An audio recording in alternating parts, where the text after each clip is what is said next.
Fat Joe, daring a federal lawsuit to take everything from him. His hype man of 16 years just walked into federal court with 157 pages. And what those pages said had the power to end 30 years of legacy overnight. A lawsuit naming sex with minors, a RICO racketeering claim, an attorney arrested for allegedly running over a process server. And then, in a quiet federal filing that changed everything, the most explosive charges were dropped. All of them. Gone. This is the full story of how Fat Joe's empire got put on trial, how his own people lined up against him, and why the case just collapsed in the most unexpected direction. Let's get into it. Here's what nobody in hip-hop wanted to say out loud. Fat Joe, Joseph Antonio Cartagena, the man who built an empire out of the Bronx, who gave us Lean Back and What's Love, and 30-plus years of unimpeachable street credibility, was staring directly at a legal situation so catastrophically damaging that if the allegations it contained were ever proven, he would not just lose his career, he would lose his freedom, he would lose his legacy. He would lose everything that the name Fat Joe was ever supposed to mean. The phrase "goodbye forever" wasn't drama. It wasn't clickbait. It was the very real possibility hanging in the air over one of hip-hop's most beloved icons. And today, we are pulling back every single curtain on this story. From the first demand letter, to the 157-page nuclear bomb, to the moment the entire case began to implode from the inside. Buckle in. This one is different. Let's set the stage. Because before we get into the lawsuit itself, before we get into the wild, almost cinematic sequence of events that followed, we have to understand exactly who is who in this story, and why the people involved make it so much more explosive than a standard celebrity legal dispute. Fat Joe needs no lengthy introduction. Born August 19, 1970, in the Bronx's Morrisania neighborhood, in the Forest Houses projects, Joseph Antonio Cartagena grew up at the literal birthplace of hip-hop. He rose from the underground as part of the legendary Diggin' in the Crates crew, signed his first deal with Relativity Records in the early 90s, and went on to found Terror Squad Entertainment, launching one of the most iconic hip-hop collectives the city has ever seen. We're talking Big Pun, Remy Ma, Cuban Link, DJ Khaled, before DJ Khaled was DJ Khaled. This man built an institution. He sold millions of records, earned platinum certifications, Grammy nominations, and in 2025, received the inaugural Hip Hop Museum, the People's Champ Vanguard Award. The People's Champ. That was his title. That was the identity he had spent 3 decades building. And on the other side of this story is a man most of the world had never heard of. Until now. Terrence T.A. Dixon was Fat Joe's hype man for approximately 16 years, from roughly 2005 to somewhere around 2019 to 2022.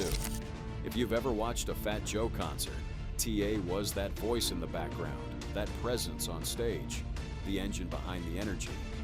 But according to T.A. himself, the hype man title was only the tip of what he actually contributed. He has claimed that his role extended deep into the creative side, into songwriting, vocal arrangements, background performance work, and track contributions on songs like Congratulations, Ice Cream, No Problems, Blackout, and Money Over Bitches. 16 years of work. 16 years of loyalty. 16 years of what he says was service performed with little financial return and even less recognition. And it is precisely that grievance, the claim that he was never properly paid, never properly credited, never given what he was owed, that ultimately lit the fuse on one of the most explosive lawsuits in hip-hop history. Here is what happened, in the clearest possible terms. In March of 2025, T.A. Dixon, represented by attorney Tyrone Blackburn, sent demand letters to Fat Joe seeking millions of dollars in compensation for what he described as years of unpaid work and stolen songwriting credits. According to Fat Joe's legal team, when those demands were refused, when Fat Joe looked at those letters and essentially said no, the communications escalated dramatically. The threats that allegedly followed weren't just about money anymore. They involved claims of sexual misconduct. They involved allegations of pedophilia. They involved, in Fat Joe's telling, a calculated attempt to weaponize explosive accusations in order to force a payout. In Fat Joe's own words, filed in a legal complaint on April 29, 2025, this was extortion. This was a shakedown dressed up in legal letterhead. Fat Joe filed his defamation lawsuit first on April 29, 2025, in the U.S. District Court for the East Southern District of New York, naming both Terrence Dixon and attorney Tyrone Blackburn, as well as Blackburn's law firm.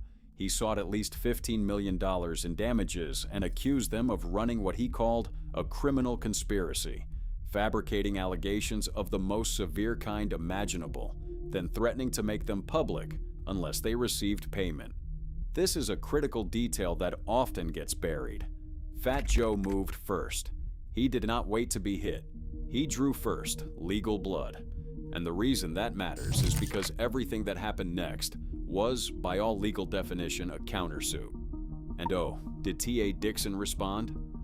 On June 19, 2025, Terrence Dixon filed a federal lawsuit against Fat Joe that was, by virtually any standard, one of the most staggering documents to ever enter a hip-hop courtroom. The complaint ran to 157 pages. 157 pages, filed in the U.S. District Court for the Southern District of New York. And what those pages contained was the kind of material that stops a news cycle cold.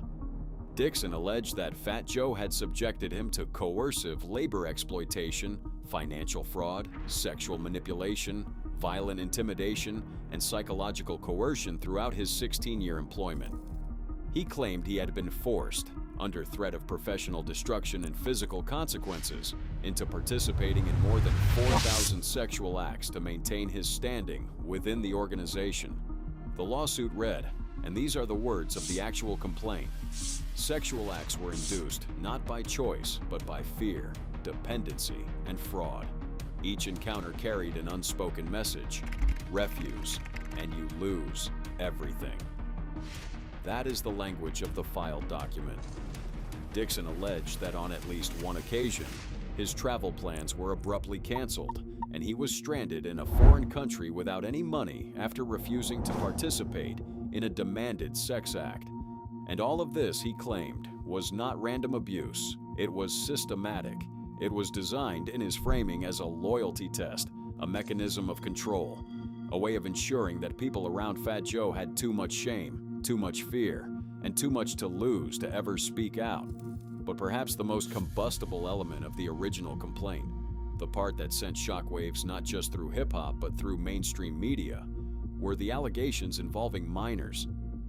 Dixon claimed that during his employment, he personally witnessed Fat Joe engage in sexual relations with children who were 15 and 16 years old.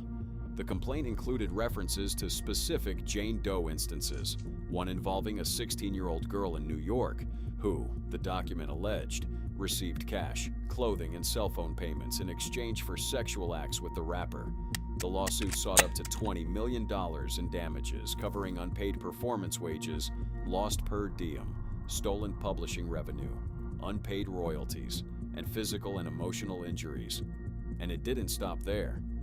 Roc Nation, the company that manages Fat Joe, was also named in the suit, with claims that the company knowingly participated in concealing, transferring, and manipulating Dixon's authorship rights and royalty interests. Even more alarming to legal observers, the original complaint was structured as a civil RICO case, racketeering charges, meaning Dixon was alleging not just individual wrongdoing, but an organized criminal enterprise. Fat Joe's response was immediate, fierce, and left absolutely no room for ambiguity.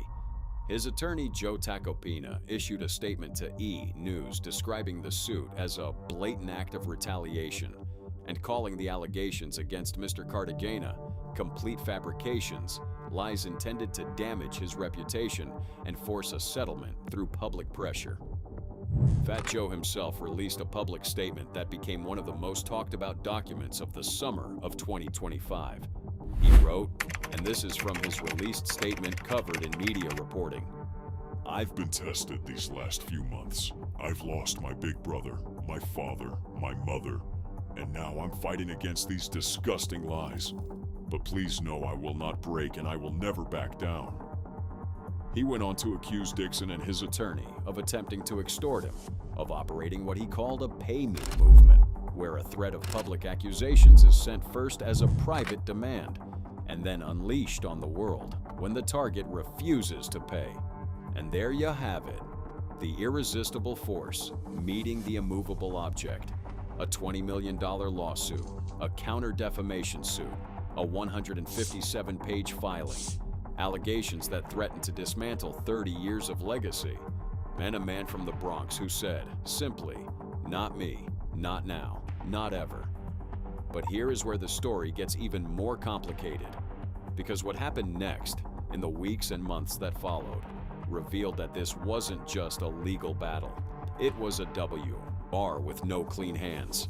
And to understand it, we have to go back, all the way back to the beginning of the relationship between Fat Joe and the man who was supposed to have his back, before there was a lawsuit, before there were 157 pages of allegations, before attorneys and press releases and federal courtrooms. There was a working relationship between two men that lasted 16 years. And to understand what is happening right now, you have to understand what happened then. Because the story of Terrence T.A. Dixon and Fat Joe is not just a story about money and betrayal. It is a story about what can happen to a person when they give everything they have, every ounce of talent, every hour of time, every thread of their identity, to someone who, in the end, may never have been looking out for them at all. T.A. Dixon gave his side of that story in an interview with Choke No Joke, and what he said in that conversation painted a portrait of a relationship that began with genuine affection and respect, and curdled, slowly and painfully, into something that left him feeling used, deceived, and ultimately invisible. Dixon described going to Asia twice on Fat Joe's behalf, handling situations that never made headlines, including one moment where, he claimed, there were threats of physical violence directed at the group. One time you got threatened. They said, "Go cut our heads off." And you didn't get sued because I came up with the master plans. He was in the room. He was in the field. He was, by his own account, doing the unglamorous and sometimes dangerous work that kept the operation moving. And yet, according to Dixon, the financial recognition for that work was perpetually delayed, diminished, or outright denied. The songwriting claim is central to everything that followed. T.A. Dixon has asserted, in interviews and in court filings, that he made substantive lyrical contributions to multiple Fat Joe tracks over the course of their professional relationship. He claims he formatted "All the Way Up" on a plane coming back from Australia, a song that went on to reach number 27 on the Hot 100, earn a double platinum certification, a Grammy nomination, and eventually a Jay-Z remix that cemented its place in hip-hop history. He described having footage of the process. He described a song of his own, called Hunters and 50s, that generated stronger crowd reactions than All the Way Up when they performed both together, to the point that, he says, Fat Joe himself told him he might have a hit on his hands. But here is where the relationship began to fracture. Dixon claims that once he started developing his own music, developing his own lane, developing his own momentum, the support disappeared. He alleges that Fat Joe and producer Dre had a conversation in which Dre said, "Yo, we can't let this nigga TA blow up." That the resources that had been promised, the backing, the push, the bag to take his record to the next level, were quietly redirected and rerouted. That he was, in the bluntest terms, blocked from the inside by the very people he had served for over a decade. Dixon described incident after incident, from being told by Fat Joe himself not to get too big on him while sitting at dinner with one of his artists, to being owed thousands of dollars in per diems while on international tours and having to wait weeks after returning home just to pay his rent. "We'll be overseas with this Nenul. Yo, for 2-3 weeks, he'll owe me $3,000, Dixon said in the Choke No Joke interview. He described calling Fat Joe, being told to call the accountant, calling the accountant, and being told to talk to her boss. a runaround that he says became a recurring cycle of disrespect and financial manipulation. He said he eventually lost so much respect for the situation that he quit on Fat Joe 3 separate times over the course of the relationship, and he believes that Fat Joe, deep down, never forgave him for it. Dixon told the outlet that he thought Fat Joe, in the back of his mind, had decided, I'm going to get this nigga back some way. Somehow. The resentment ran in both directions, and it ran deep. Now, Dixon is not the only former associate of Fat Joe's who has had things to say, because around the same time that this lawsuit drama was unfolding, another voice emerged from the past, one that added a layer of history and credibility, or at least of context, to the broader narrative around Fat Joe's character.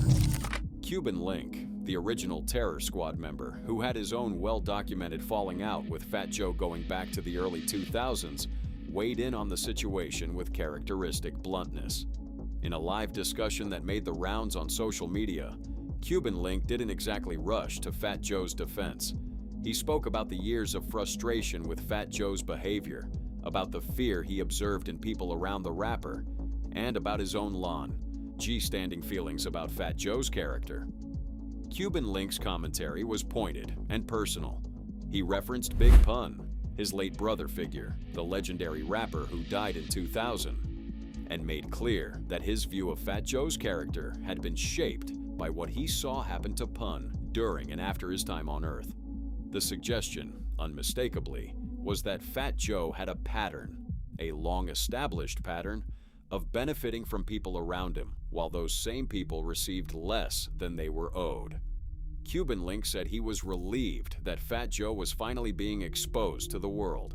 That, in his words, the world had turned and said the truth. He wasn't bitter, he claimed.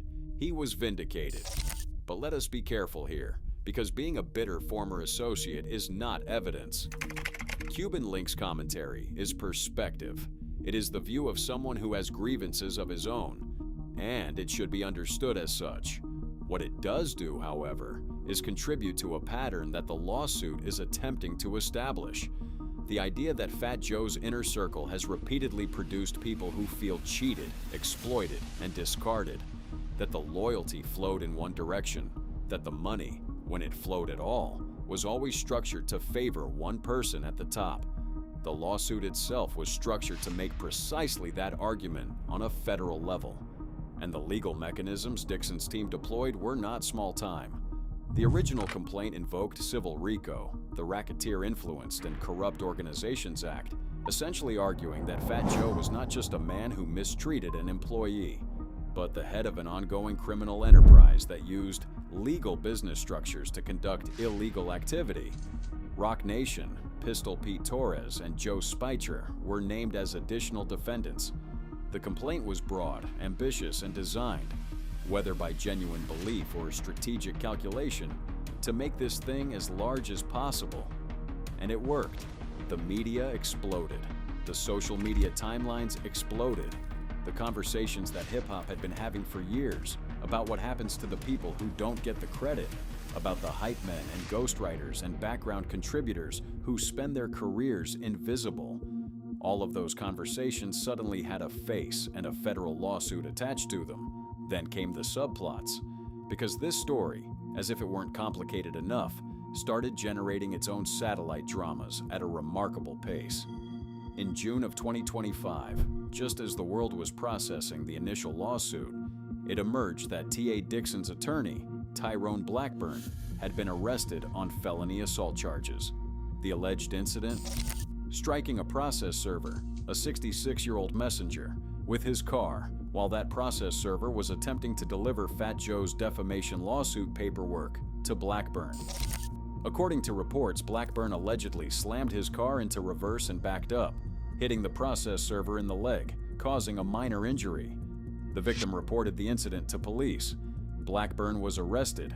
Then, as if that weren't enough, in September of 2025, Fat Joe's legal team accused Blackburn of submitting a legal motion that contained fake, AI-generated case citations, the kind of hallucinations produced by tools like LexisNexis AI that have never existed in any real courtroom. The judge would later take note of this, formally and unfavorably, in her ruling. The attorney leading the legal charge against Fat Joe was, by this point, not just embattled, but embarrassed, and the cracks in the case were beginning to show. But they weren't showing yet in the way that would matter most.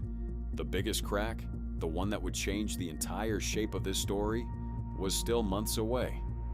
By early 2026, the dueling lawsuits between Fat Joe and Terrence T.A. Dixon had been grinding through the federal court system for the better part of a year. What had begun in the summer of 2025 as a detonation, a 157-page bomb dropped on one of hip-hop's most recognizable names, full of allegations so severe that they dominated every entertainment news cycle for weeks, had slowly, methodically been moving through the machinery of the American legal process. And in the American legal process, the machinery has a way of stripping away everything that isn't built on something solid. On March 10, 2026, federal judge Jennifer Rochon issued a ruling in the case of Cartagena versus Dixon, Fat Joe's defamation lawsuit, that was sweeping, detailed, and almost entirely in Fat Joe's favor. Judge Rochon allowed the defamation claims to proceed in full against Dixon, Blackburn, and the law firm. She found that the statements made were defamatory per se, meaning that accusations of serious crimes like statutory rape are, by their very nature, the kind of claims that expose someone to public contempt, ridicule, and disgrace without needing further proof of specific harm. She found that they were factual assertions, not protected opinions or hyperbole. She found that they had been published to third parties. And perhaps most importantly, she found that they had been made with plausible actual malice, meaning that the timing of the accusations coming directly after Fat Joe refused the financial demands, the lack of any corroboration, the financial incentives involved, and the nature of the threats all pointed toward the possibility that the people making these accusations knew, or recklessly disregarded, that they might be false.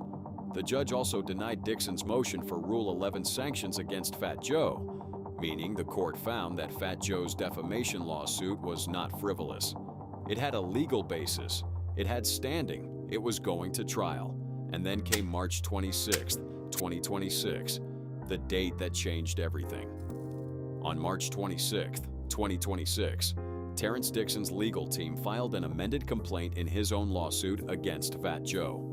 And when the legal community, the media, and the hip-hop world looked at what had changed, the collective intake of breath was audible across every platform.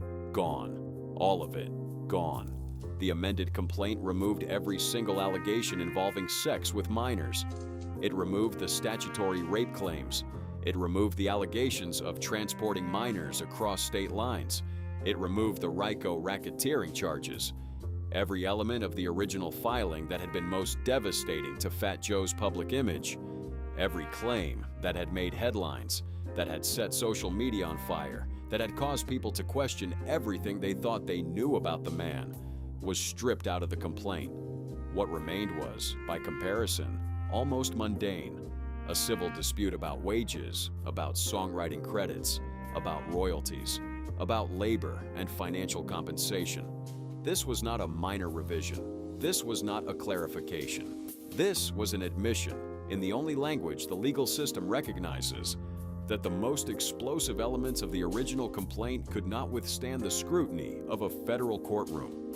Fat Joe's attorney, Jordan Siv, responded swiftly. He said, "Their decision to now voluntarily amend Mr. Dixon's complaint, removing all allegations involving transporting of minors, statutory rape, and RICO, and recast this matter primarily as a financial dispute about royalties and wages allegedly owed, only reinforces that the allegations were baseless and that Mr. Cartagena is the one being targeted."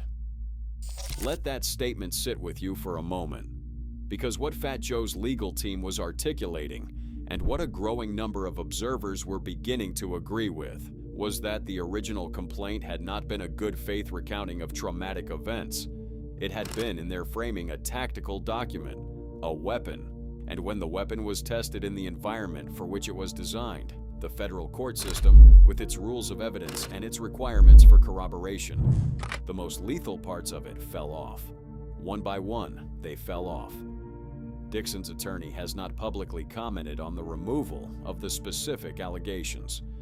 Now, and this is important because fairness demands it, we have to acknowledge what the amendment does not mean. It does not mean that the original allegations were definitively false.